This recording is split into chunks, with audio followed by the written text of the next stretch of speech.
चौकुंडी, मोहनजोदड़ो, मकली, भंबोर या सिंध के 130 से ज़ायद जो आसार कदीमा हैं वो चंद माह कबल वफाकी हुकूमत के इदारे department of archaeology and museums उनकी ज़िम्मेदारी थे।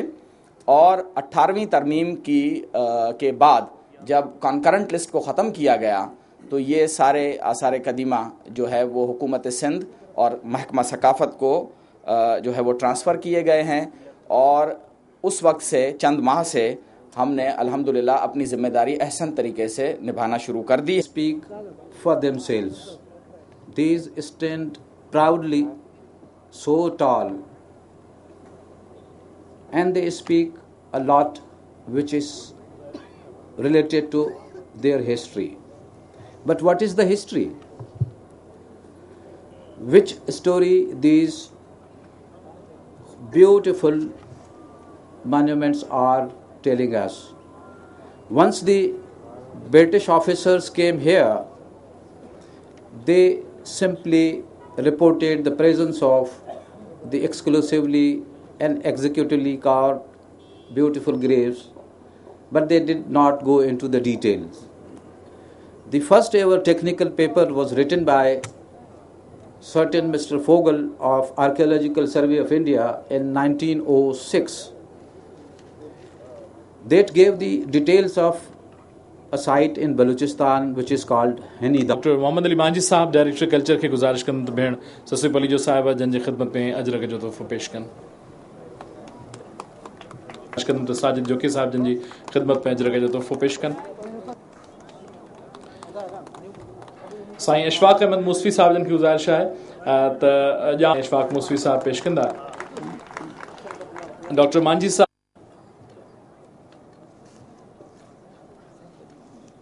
अजर के जो तोहफो पेश कन फर्जंद मसीह साहब जन की खिदमत में साईं अशफाक अहमद मूसवी साहब अजर के तोहफो रईस गुलाम कादिर कलमती साहब जन की खिदमत में डायरेक्टर सरदार मलिक लुकमान खान साहब जन की खिदमत में अजर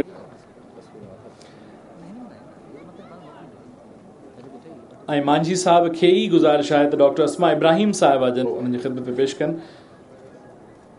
जुल्फ़िकार कलहुड़ी साहब असांखे हाणे जॉइन कयो ऐं डायरेक्टर जनरल साहब डॉक्टर सिकंदर पवार साहब जन खे गुजारिश कंदुमि त जुल्फ़िकार खलीजी साहब जन पेश कंदा असांजी खिदमत में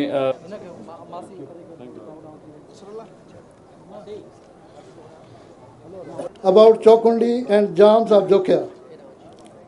Jokhyo tribe in Sindh, proved by history book I.A. Beglar Nama 1608, Tarikh-e Madar Shahjani 1634, Adab-e Alamgiri 1608, since 400 years. The people buried here belongs to the Jokhya, Kalmati, Burfat and few other tribes. And spiritual significance. Chaukundi tombs are remarkable for the elaborate and exquisite stone carving. This typical style of architecture is not only in the region of Sindh, but it is also found in Lasbela district of Balochistan, adjacent to Sindh and vast areas of Makran region.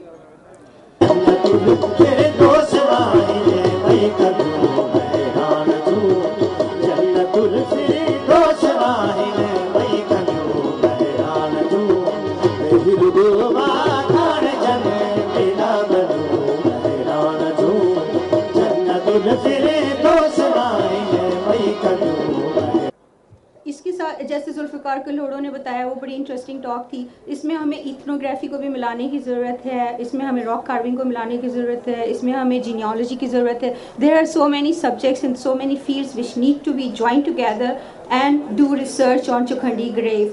It's not simply just one Chukhandi और Chukhandi nomenclature. ये बहुत सारी चीज़ों से मिलकर बना है। देख रहे हैं ये 18-19 सेंचुरीज की ग्रेव्स है और उस पे बहुत ज़्यादा वो कैलीग्राफी आपको मिल रहे हैं जो 3 ज़बानों में मिलते हैं, पश्तो में, अरबिक में और पर्शियन में।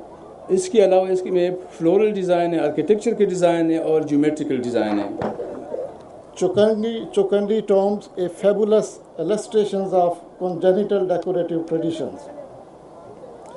मुझे जब बड़े ही इंतहाई शॉर्ट नोटिस में ये कहा गया कि मैं चुकुंडी के बारे में कोई बात करूं, तो जिस मोहब्बत से मुझे बुलाया गया तो इनकार करना मेरे लिए मुमकिन नहीं था।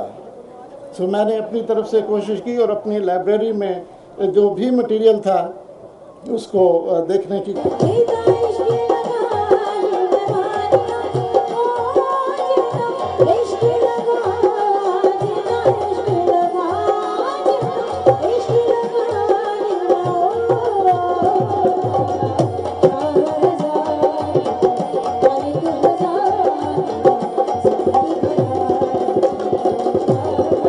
मूंखे उम्मीद आहे त असांजी भेण एक्टिव किरदारु अदा कंदी, छो न असांजी तारीख़ी जेके मागन, असांजी तारीख़ी जेके जॻहियूं, तारीख़ी असांजा क़ब्रिस्तान, तारीख़ी असांजी जेके अहिड़ियूं शयूं, मोहन जो दड़ो आहे, उनखे फिटायो वियो। उन में को बि अहिड़ो कमु न कयो, पर उते अधी सुठे तरीक़े सां कमु करे पई।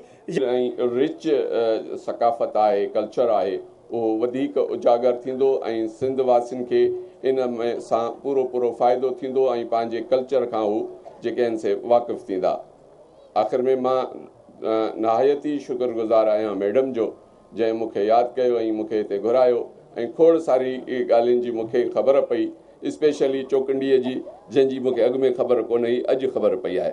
जीअं असां पहिरीं कॉन्फ्रेंस मोहन दड़े जी कईसीं, उन में इलाही माण्हू खे ॻाल्हि न वणी त मोहन दड़े ते 25 साल खां पोइ कल्चर डिपार्टमेंट सिंध में कॉन्फ्रेंस कराई आहे ऐं उन में माइकल जॉनसन खां वठी इटली, फ्रांस ऐं उनजा एम्बेसडर्स ऐं कौंसल जनरल वेठा आहिनि। उन प्रोग्राम खे सबुदास करण जी कोशिशि कई वई। प्रोपेगेंडा जो अजीब ग़रीब रोज़ अख़बार में ॾिसंदा हूंदा त हिकिड़ी ख़बरूं जेके माण्हुनि जे तरफ़ां अवामी आइन मसइला उहे अचणु खपनि। हिकिड़ो तव्हां ॾिसंदा हूंदा त जेके उन्हनि माण्हुनि खे डपु आहे त हिकदमि ही वञनि था तेज़ी सां, प्लैनिंग थिए पई, लेजिस्लेशन थी वेंदी, ही त सभु इदारा जेके आहिनि उन में अची वेंदा। सुभाणे को बि मिनिस्टर हुजे उहो पाबंद हूंदो सभु कमु करण